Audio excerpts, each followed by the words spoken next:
So we are recording. So as Davina used to say, please do not swear or keep it to a minimum. Okay, I'll start with a little introduction. So I'm here and Richard's here, and you'll see the name Edward Fraser there. That's actually Lynn Fraser, who's my wife. We've been part of the EGM working group, which is has been set up in the context of an in-quorum RA committee. So there were enough resignations to make the committee in-quorum.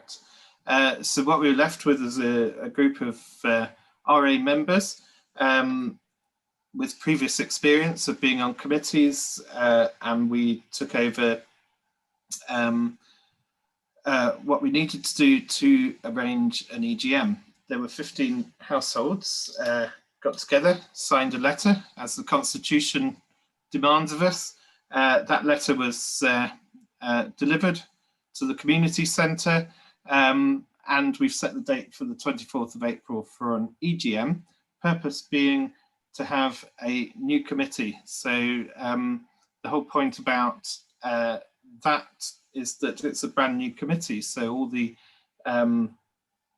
all the positions, which is up to 15 committee members, which would include a chair, vice chair, secretary and treasurer, and a liaison officer, which is a new role that's been created this year, are all completely open, and we're very much encouraging new people to come along and form the committee.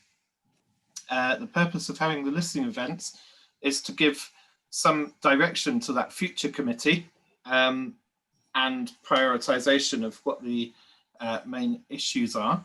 But also, because of the turbulent events, I think it's important that everyone with a point of view about anything to do with the RA and how it's run and recent events has a chance to speak in a friendly environment where they won't be interrupted, and they will be listened to, whatever the point of view.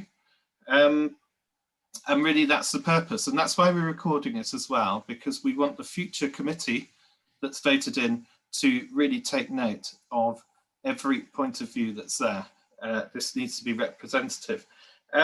So I wanted people here, and it's you know, it's nice, we've got a small amount of people, and that's fine, and I should imagine the next listening event will have more people. But I wanted to start by asking your permission for agreeing to some ground rules that we can put together to make it a more effective listening event. So let me know if you agree. So we asked people to stay mute when other people are talking. Is that okay? Yeah. With everyone? Yeah, good. Use the video as much as possible, especially when you're talking. Avoid referring to individuals unless you have their permission to do so. You have my permission to use me if you want. And limit monologues to 3 minutes, and this might be enforced. So those ground rules sound acceptable to everyone? Raise your hand if not. Okay. So you can either talk, you can either talk or ask questions, and we will take notice of raised hands and of stuff going on in the chat as well, if you wish to use that feature. Okay, so where to begin? Bear with me, we're in completely new territory here. We've never ever done anything like this before. So can I ask for a volunteer to start, either with a question or something they want to say? Steve Cook. Right. Well, Edward and your fellow committee members, I've logged on, not as the chairman of the parish council, but as a resident.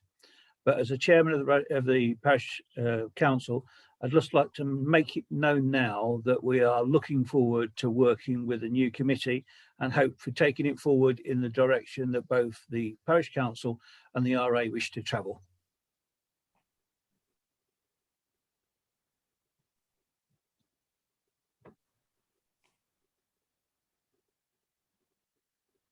Thank you. I had trouble unmuting there. I was trying to unmute Lynn rather than myself.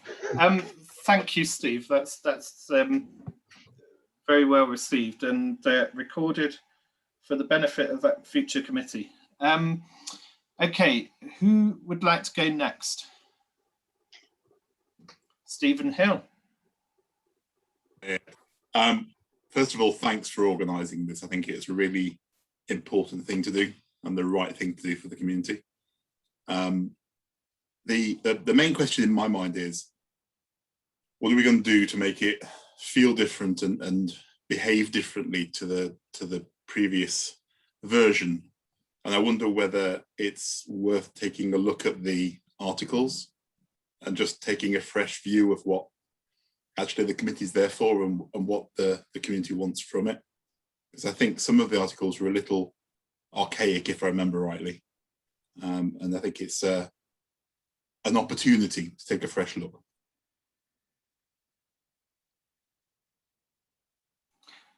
Brilliant, thank you. That's a great question. Richard, I'm going to ask you to answer that because we've actually been doing some work on the Constitution, and Richard has the details. So I'll put you on the spot if you don't mind. Yeah, thanks for that. I'm not going to cover every point at the moment, but if I broadly go over the type of changes we've been looking at to be put forward for amendments to the Constitution, some of it is the modernisation of the wording, where the word create was used a lot, and we no longer need to create a community. There is a community up here. It's more of a sense of maintain or maintaining, if you know, bits and pieces going forward. Also, the other bits and pieces we've actually gone over, which is very difficult as well, is how do we get a fair representation for all the areas of I'm going to now say Heyford Park Parish, because to just have it as Bungalow Stock, Dorchester, Bovis, the Housing Association, Heyford Lees, it's just going to be anyone that's in Heyford Park Parish is now basically a member of the association.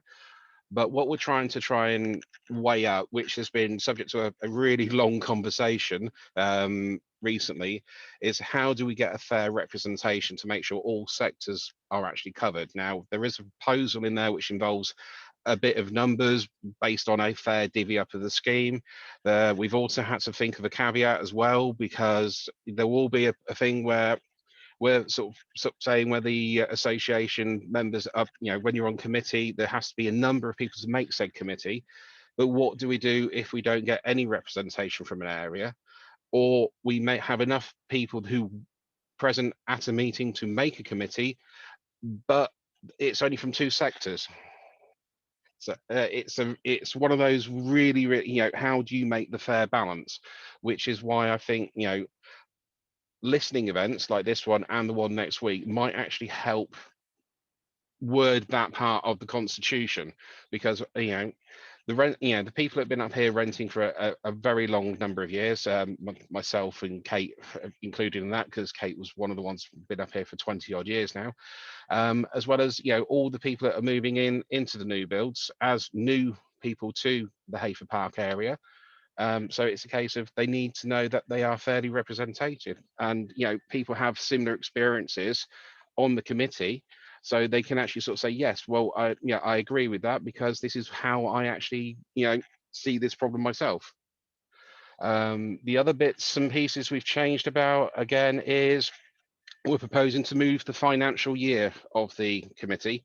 It was always, funny enough, the financial year ran with the AGM, so it was really unfair for the treasurer to do a report on the fly. So what we're proposing is to move the actual financial year of the committee to the calendar year.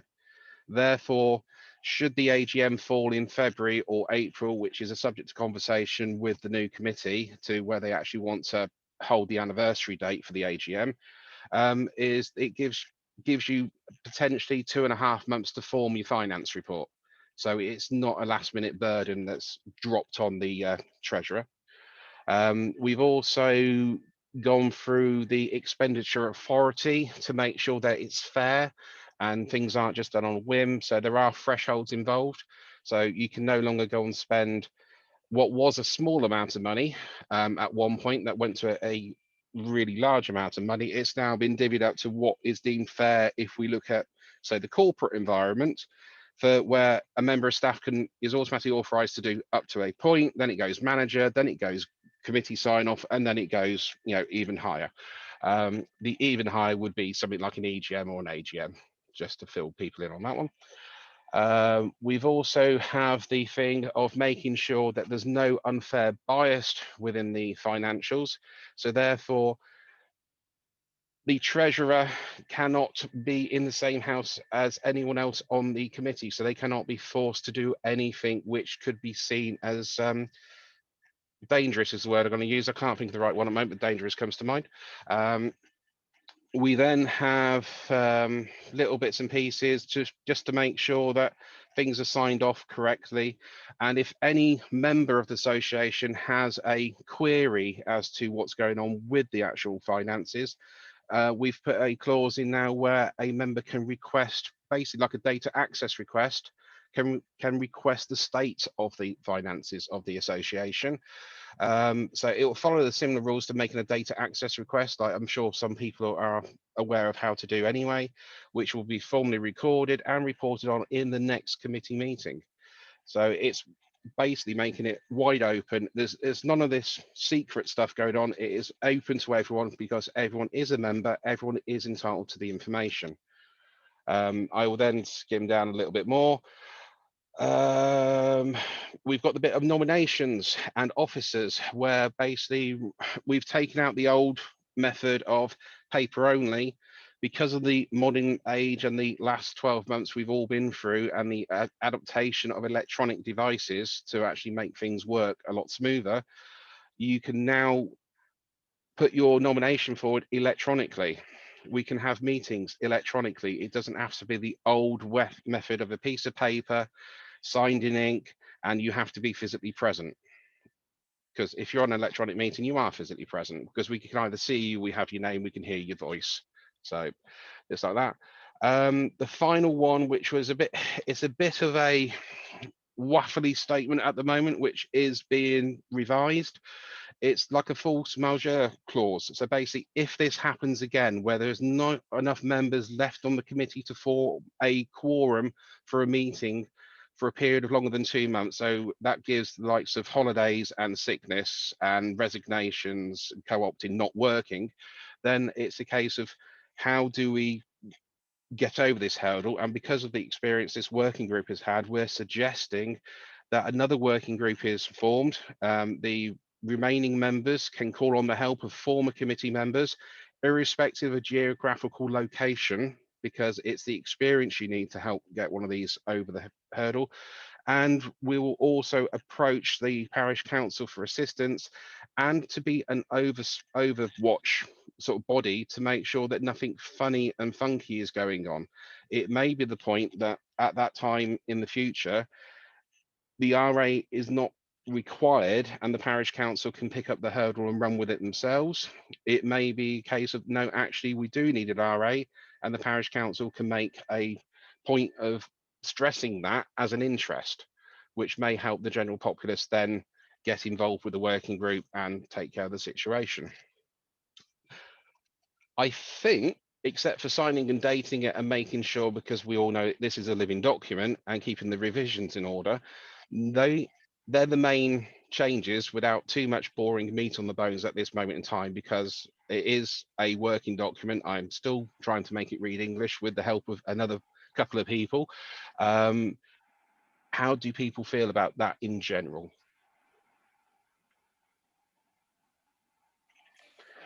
Yeah, Stephen. Which one? Stephen Cook. Sorry, Stephen Hill was first to put his hand up. Sorry, yeah.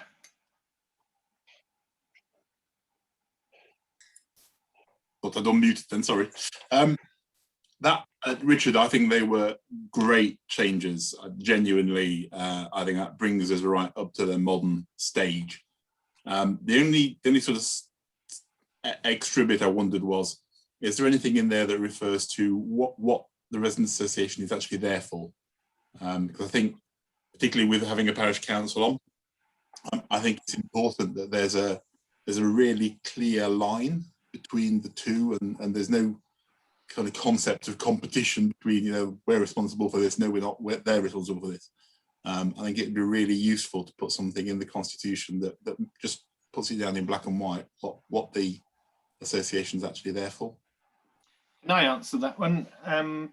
Yeah, the parish council did actually draw a draft document up with suggested demarcations there and clarifications, and it is sitting with us.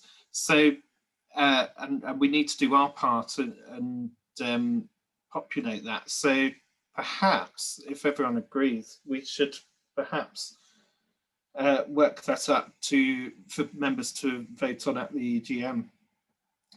Does everyone think that's a good idea? Yes. Yes. Okay. Now I've got a question. Someone's saying, will there be a time limit for how long people can serve on the or serve as chair? Yeah, sorry, I'll skip that one.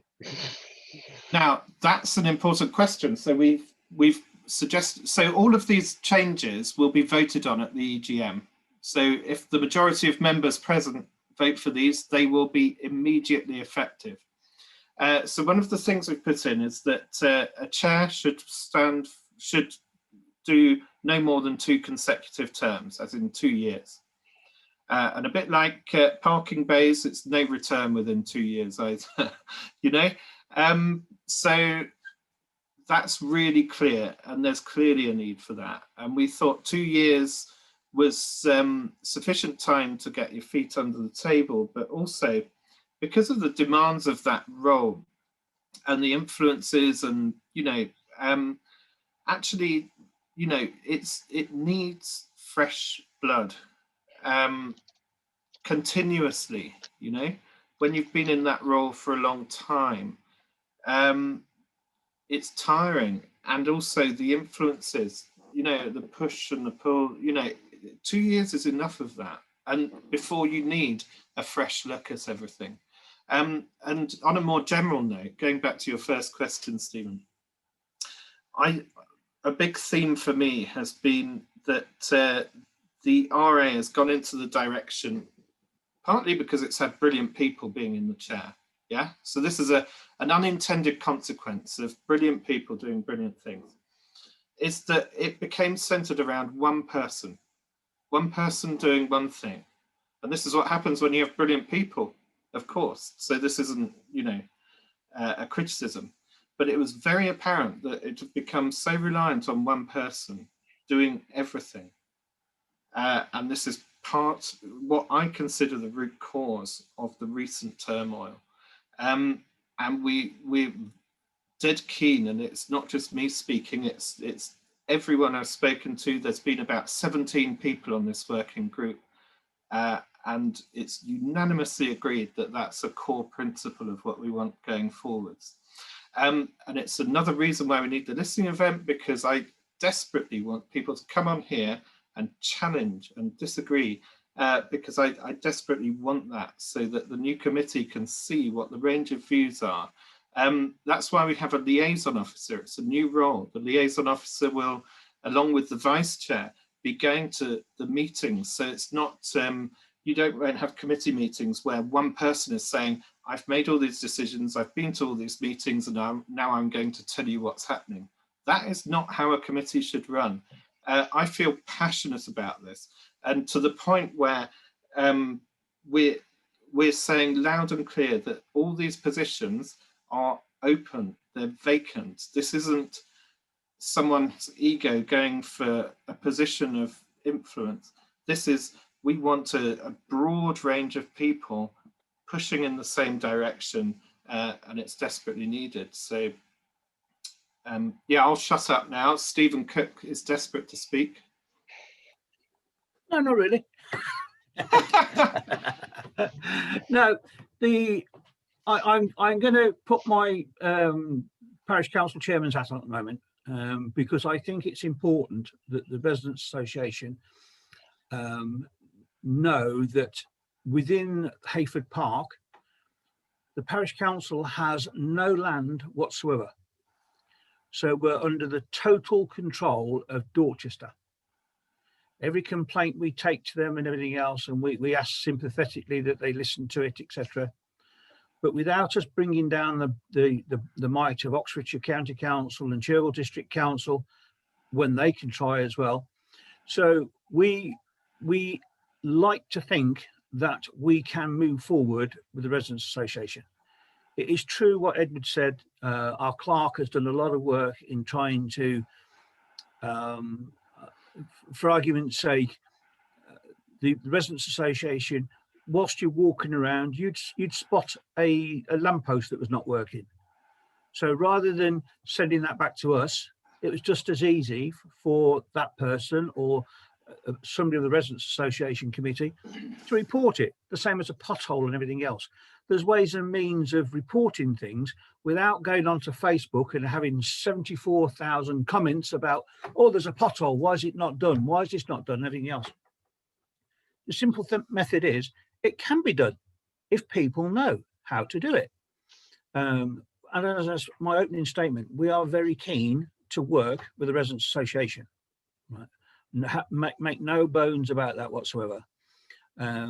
We will always be there to help you. We'll always be there to support you.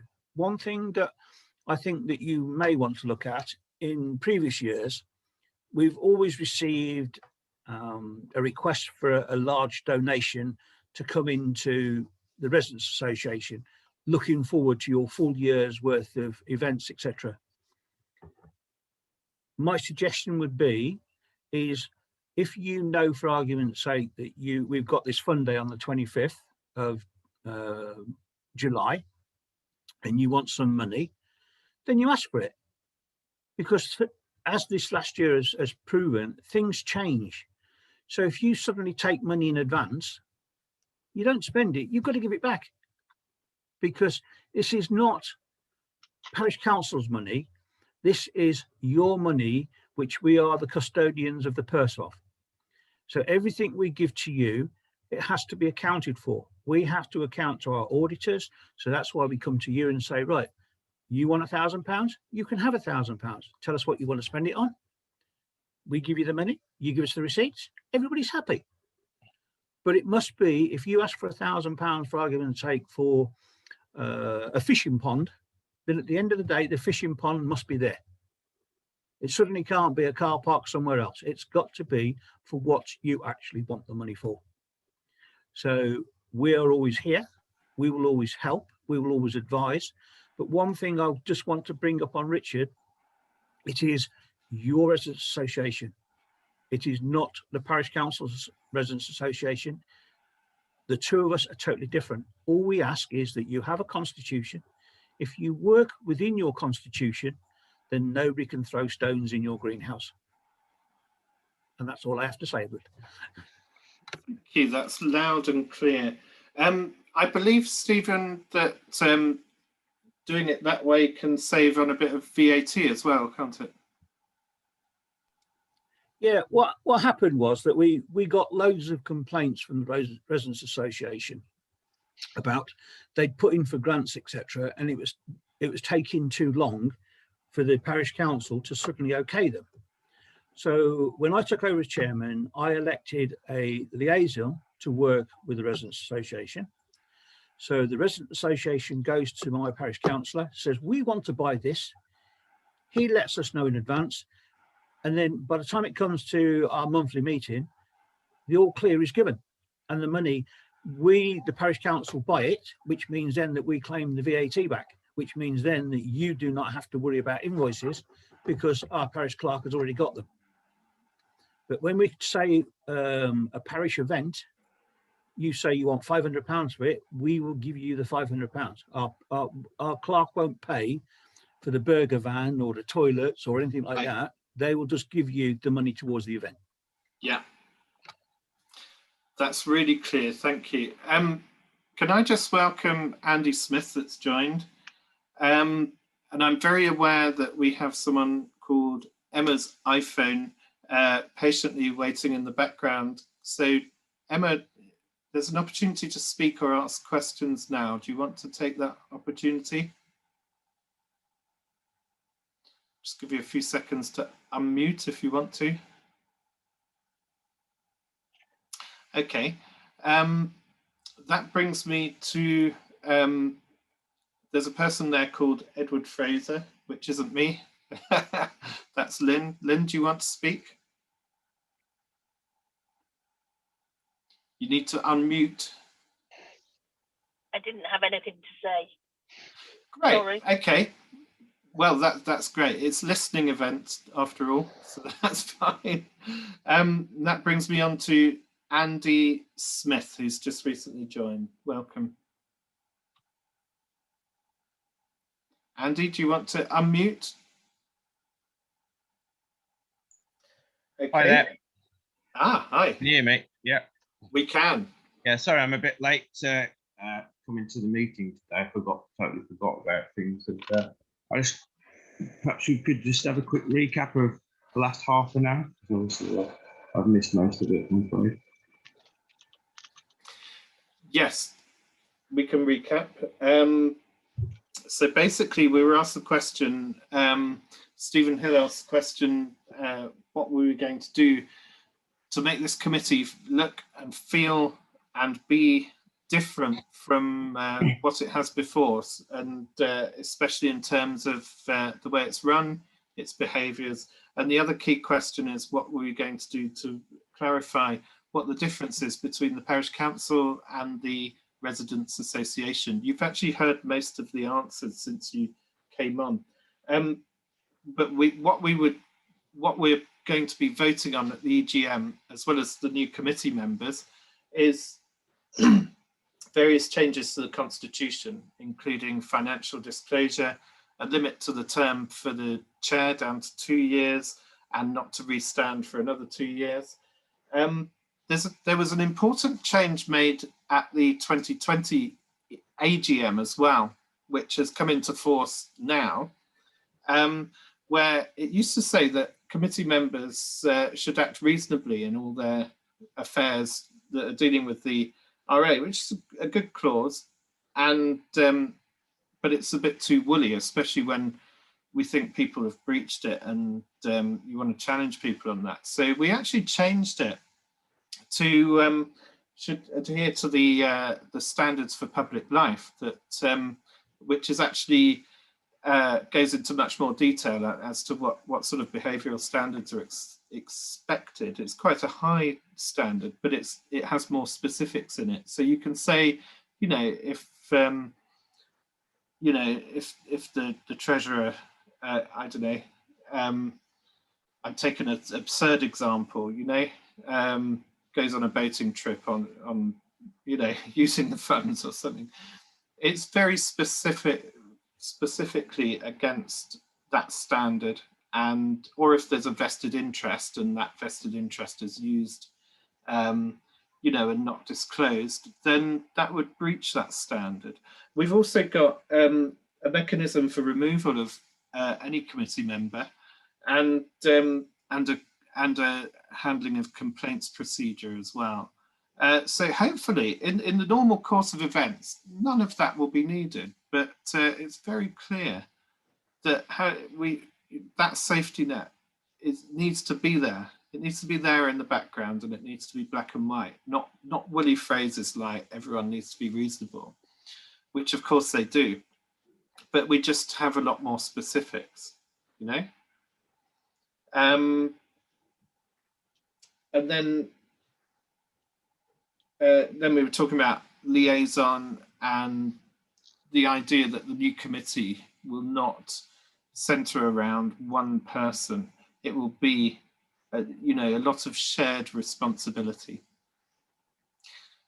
So, and as the rest you heard, Andy, I think. Yeah, thank you. Be interesting to hear any views that you have on that. Well, I think one of my biggest things for anybody that sits on a committee of the RA is the fact that there should be no bias one way or the other. I think we have to be, you know, completely neutral. There's a lot of things going on at the moment with Dorchester and Bovis, so you know, we have to be completely unbiased on our approach to things on the estate, I think. Can I just say something a little bit about that? I think it's impossible to act without bias. For example, if I'm a tenant and Dorchester are doing something that directly affects me as a tenant, you know, then I cannot be unbiased about that. You know, or if I'm a homeowner and something's coming along that's going to directly impact me as a homeowner, I cannot be unbiased. But what has been built in is a sort of fair representation clause in the Constitution. So the fair representation is that there's going to be a balance between tenants, homeowners, and people from different sections. So people that are in the Dorchester section, or people that might be in the Bovis section, and also Heyford Lees. So I think one of the my democracy general is built points in there.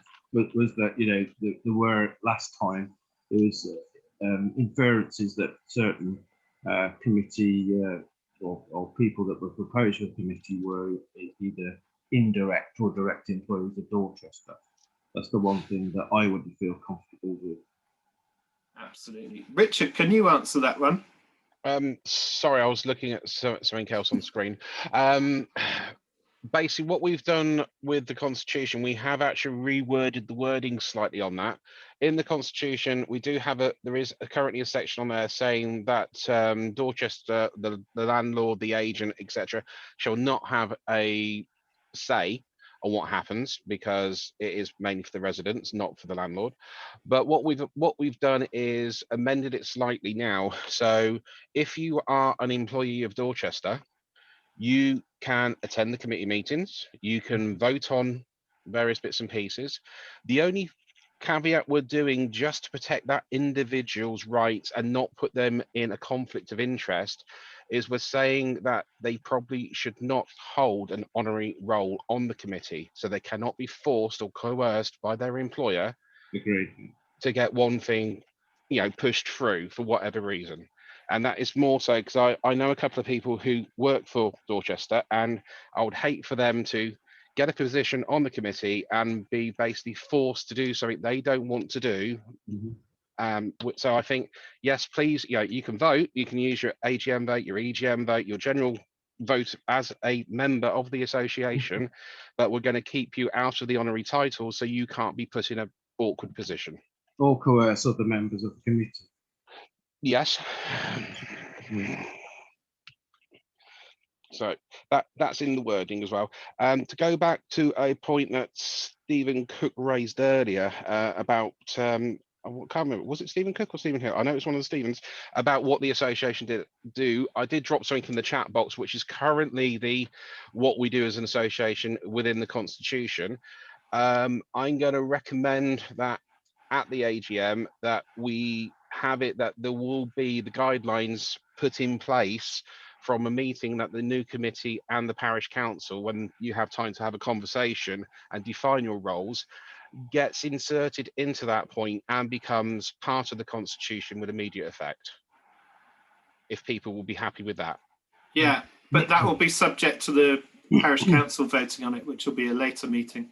Yeah, but what I'm saying is, if we actually write it in, you know, this section is for the rules of what the parish council do, what the residents association do, and at the actual EGM we give the authority for that section to go live as soon as it's agreed between the RA committee and the parish council. Brilliant. Stephen Cook. Was live. I'll come back again. Richard, just to clarify that, the document that Lorraine's produced is not set in stone. It is for the resident association to look at to see if they're happy. Once they're happy, and we'll make any amendments that we need to. But it is our intention that once your new committee is elected, it should also coincide with the appointment of our 3 parish councillors that we're short. And I think it would be the best for both parties that we have a meeting discussion, so everybody can meet everybody else to know exactly who does what, etc., etc. Agreed with that one, definitely agreed. Whilst we're doing something new, me and Edward were playing with something a little bit earlier on as an experiment. So I'm just going to do something, and can people tell me if they can see something pop up on screen? I can see it. Right, okay, that's good. I can see it. Yeah. Okay, that's fine. Stay, if I've made it anonymous, so I can't see who's actually responding at the moment. I've only got a number count. So of all the people able to actually vote on this, there's 5. Only 4 people have voted so far. I don't think I'm allowed to vote because I'm hosting. You correct. Like I'm not allowed to vote either. I can see. That's fine. If you're on a smart device, you should also be able to respond to it. The reason we're playing with this is polls have come in very useful on larger webinars, which I experience with my suppliers and all the rest of it.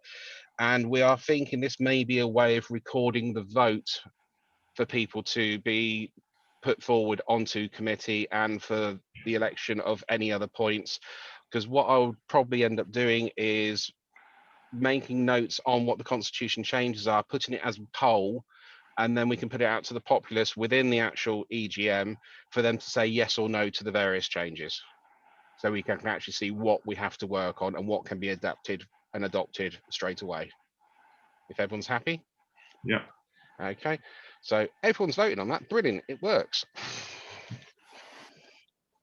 And Stephen Cook.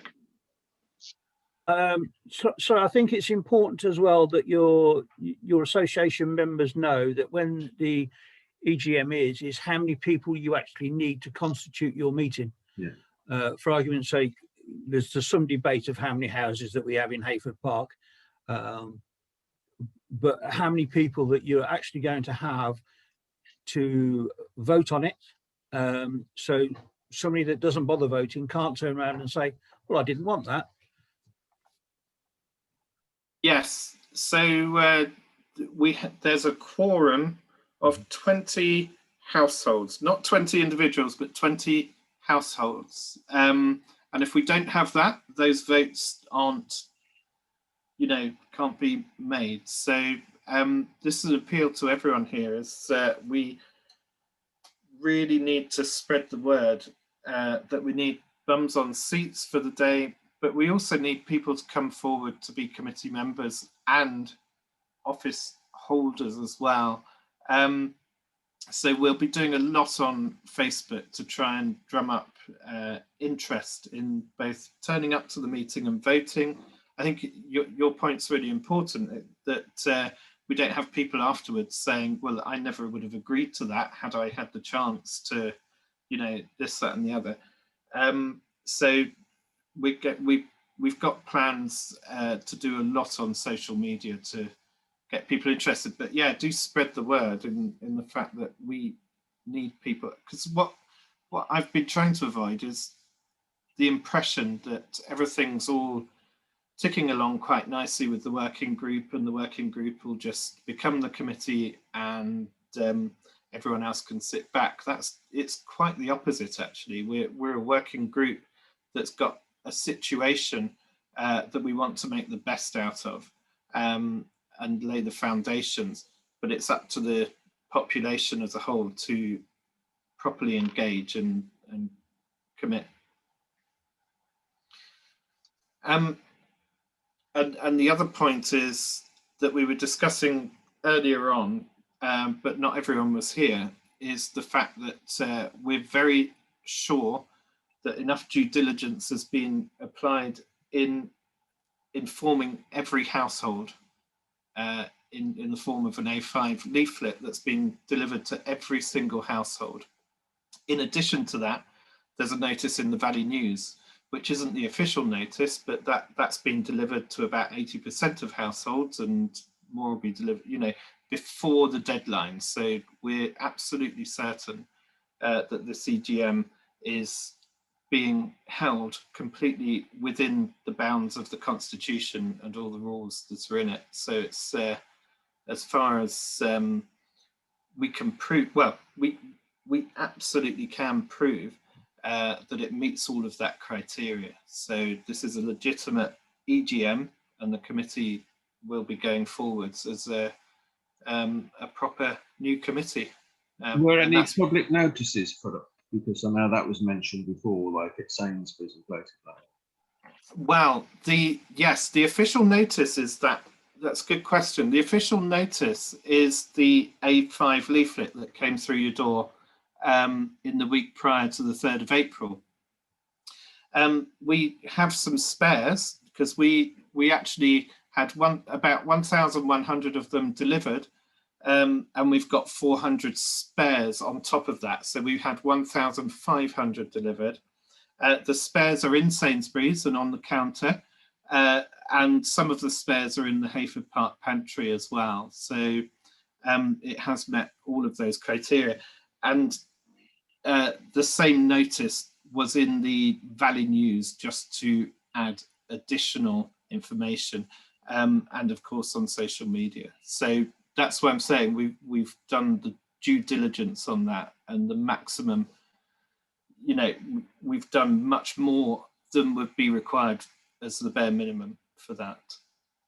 Yeah. Are you happy with that, Andy? Yeah, I see Yeah. all that. It's just that obviously often I get a number of flyers put through the door at the same time, and it's easy to get that confused with just one of the flyers that I've thumbed through and take it that's something else that ends up in the bin. It was something that I mentioned before, either on, I don't think it was on the meeting last time, but certainly on Facebook, that you know, Heyford Park as a village, we need, you know, some form of signboard where notices can be pinned. In Lower Heyford, they've got 3 separate signboards around the village. I think the wall outside the old police station adjacent to Sainsbury's would be a perfect location for that. Perhaps it's something we should ask for funding from the parish council for. I'll let Stephen Cook speak. Andy, I can answer that already because Chilwell District Council, Dorchester and the Parish Council are already working together, and it is going to get sited exactly where you said it is, where it was going to be sited. We did want it to actually on pillars away from the wall to make it actually stand out as a proper notice board. But there is also one on the community centre. There's a notice board on Harris Road. So there is loads around. But to answer your question, Andy, yes, there is a notice board which will be used by the Parish Council, the Residents Association and Dorchester. Excellent, thank you.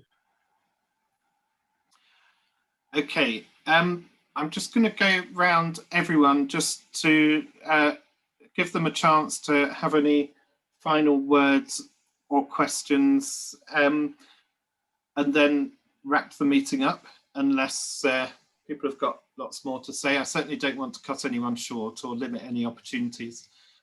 So I'll start with you, Andy. Any final thoughts? Working as the RA now, I mean, obviously that there's still matters arising daily, weekly, etc., etc. One of the things that's come up very recently is the siting of these cabins that are outside the community centre or the parish there, and you know, it's definitely causing obstruction to the pavement, and there's no reason for that really. And those cabins should have been better sited somewhere else, in my opinion.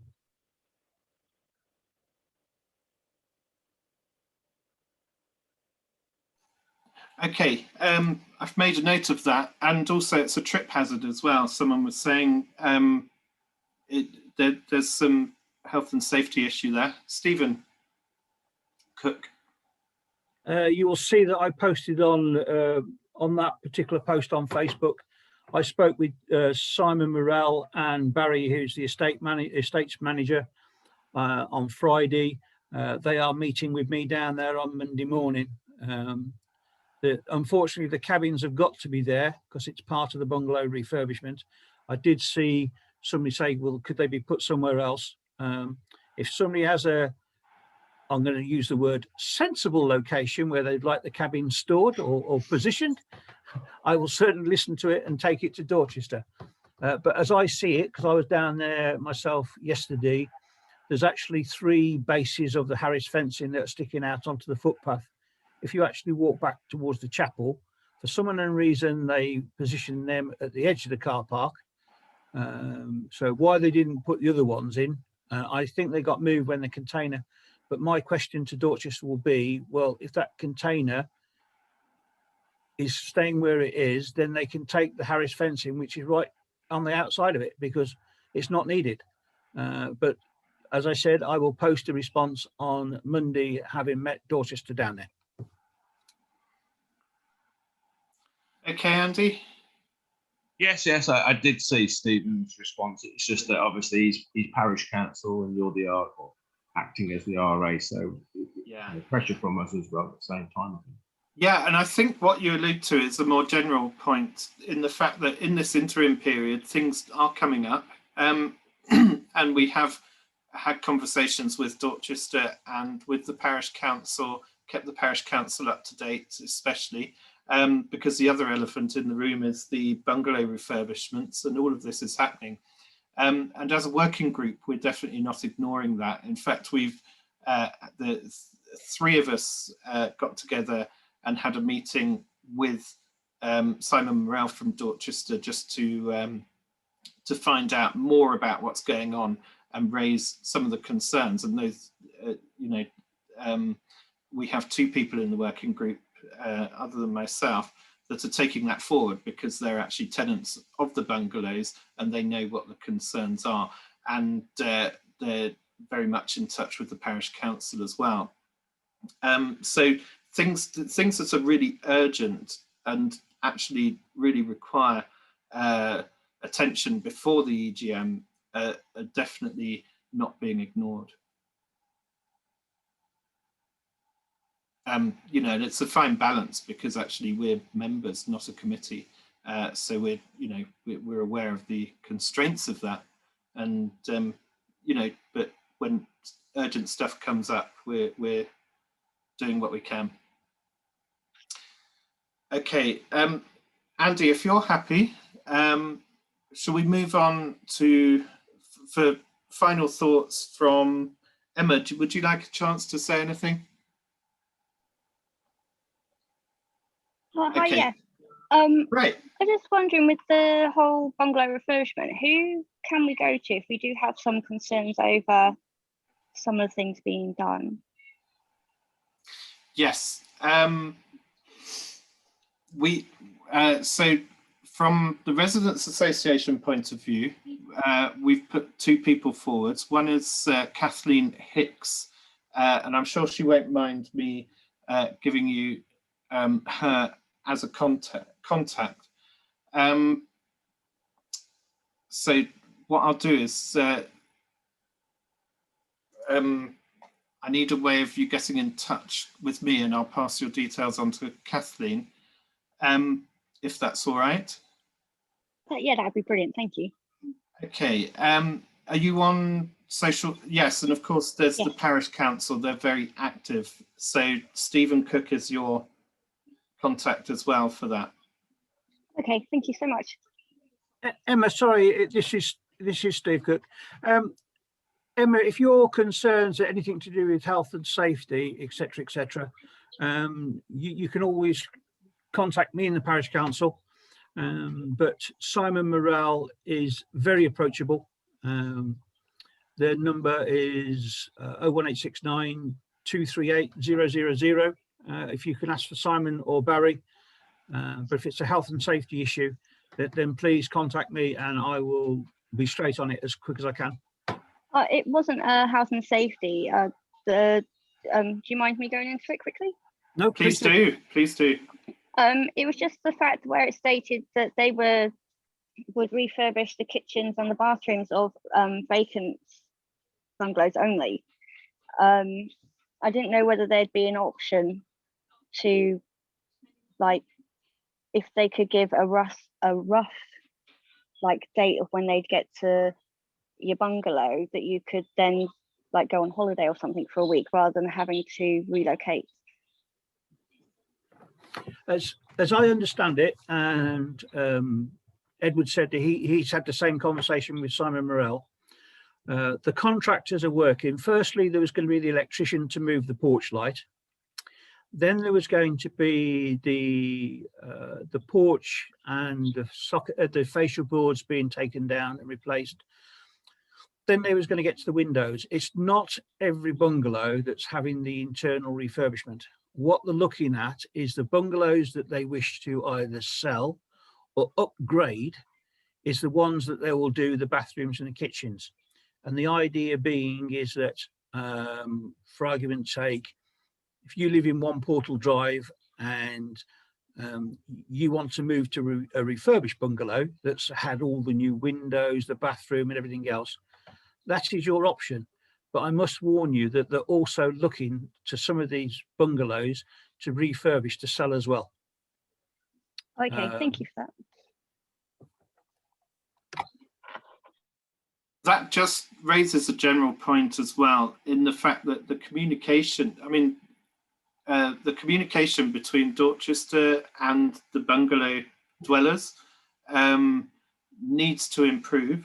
You know, so you've got the parish council and the RA without a committee at the moment.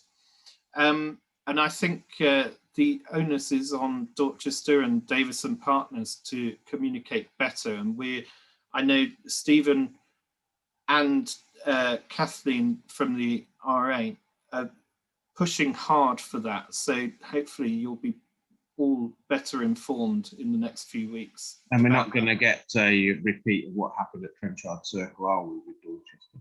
We've had assurances from Dorchester on that account, have we? And we're watching closely, and I'm sure Stephen is. Yeah, because it's all right them saying they're going to refurbish them and sell them. They tried that once at Trenchard, and if you, I mean, I've been in the construction industry for 33 years now. I've worked both as an architect for 12 years and a project manager for the remaining years. They will struggle to sell any bungalow that's got no fines construction, because most mortgage companies won't give you a mortgage on them anyway. And if I may just come in onto that one, the meeting I had with Simon Morell, I stated those exact words because of the fire breaks, the construction of the bungalows, etc., etc. And they are assured that they can sell them. I don't think they will, but Dorchester being Dorchester. Well, what I don't want is the same situation we had last time at Trenchard, where people were persuaded to leave their bungalows, given the fact that Trenchard was a nice small community. A lot of people had been there many years, got established gardens, etc. They moved out on the goodwill and word of Paul Silver himself. I was at the meeting that took place, where he guaranteed that they'd be given the opportunity to move back into their bungalow. And of course, during the term of the time that some of the bungalows were refurbished, suddenly they moved the goalposts and said they could only move back if they bought them. If that's their way of ensuring that they sell them, it's the wrong way, in my opinion. Well, if I know this is being recorded, so I don't have any problem in using this statement whatsoever. When it was brought up by Simon Morell, my initial comment was that Dorchester has lost a lot of faith with the community of Heyford Park because of the way they handled Trenchard Circle. And if they was going to do exactly the same, then nobody would trust them again at all. Agreed. And he assured me that everything was going to be above board. That's why they sent out the letter to people saying exactly what they was doing. Their intention is to do some up. And fully enough, he asked me how much I thought he could sell a bungalow for when it was refurbished. Not 300 and what is it, 40,000. Well, if you was a dark player and got 3 treble 60s, that's the maximum I went to. And he was laughing. And I says, you may laugh, but you try and get more than that. I totally agree. It's so important, this issue. The learning from the previous bitter experience needs to carry through. So as much as we're talking about we need new blood, fresh sheets, and all of that, and a brand new committee, it also needs to be an organisation with a very strong memory. I mean, it's the legacy thing that we need to remember, you know, the original 278 agreement that was struck between CDC and Dorchester has still been on that need to be met. That's really clear, Andy, and I think personally, my opinion is that this is the biggest issue for the new RA committee, and the working in conjunction with the PC in that same direction, the parish council. This is going to be the most important immediate issue for the RA. So that's my opinion. Yeah, I think the bungalow refurbishment certainly going to be a test of faith, as you say, with Dorchester. They need to deliver on their promises, and there's even more, emphasis on that than ever before. Yeah, and that's loud and clear. Okay, Andy, you happy for us to move on to the with just final thoughts? Yeah, just want to add that whether it's the parish council, because I've had dealings with Tim Coggins in the past, and yourselves as the RA or whatever becomes the RA. I don't wish to become a member of each, but I'm certainly here if you need an experienced hand on planning issues or building or whatever. I've made a note, certainly. Can I just address Emma as well? I was a bit vague with contact details, but of course we have an email, a generic email now that's on our website. It's on the flyers and it's in the Valley News, and it's info@heyfordparkresidents.org.uk. And I can assure you, if you use that email address, any communications will be dealt with the right people, and will be given high priority. So sorry, I should have said that earlier. I'd forgotten about that. But that's why we've set that email address up. I'll move on to Lynn. Final thoughts?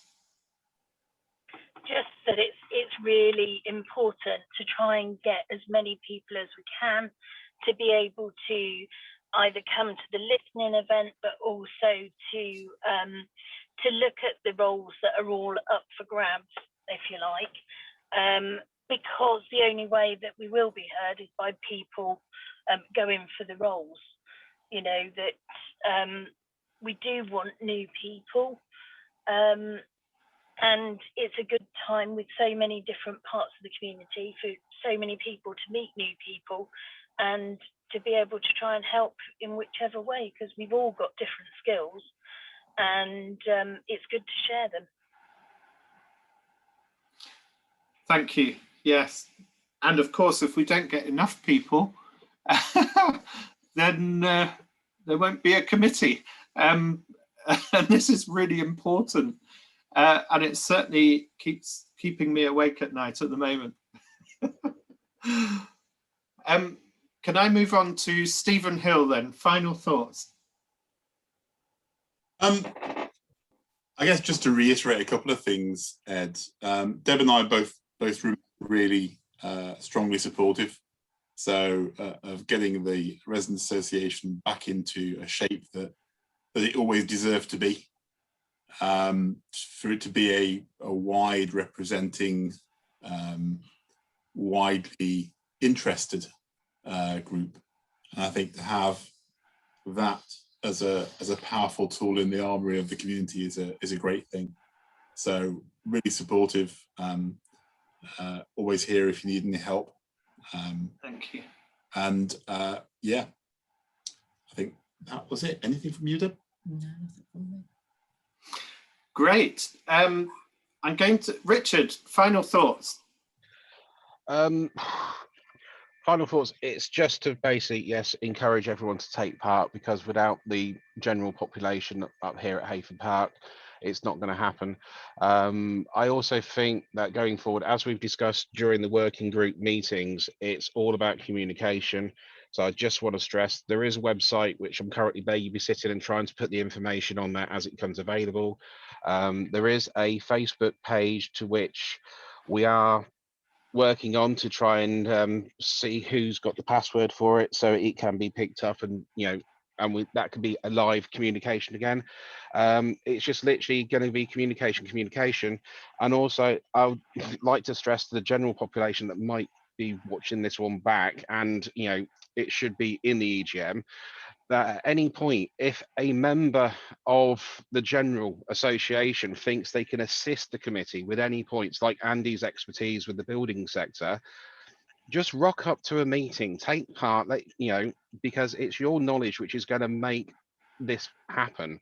Because there is a phrase which is a bit rude, so I'll clean it up slightly, is baffle them with rubbish and hopefully they'll leave you alone. But I do believe most people here know what I'm trying to say, but I won't say it. Thank you. That's a great note to leave on. And sometimes less is more. I feel like we've covered a lot of really important points there.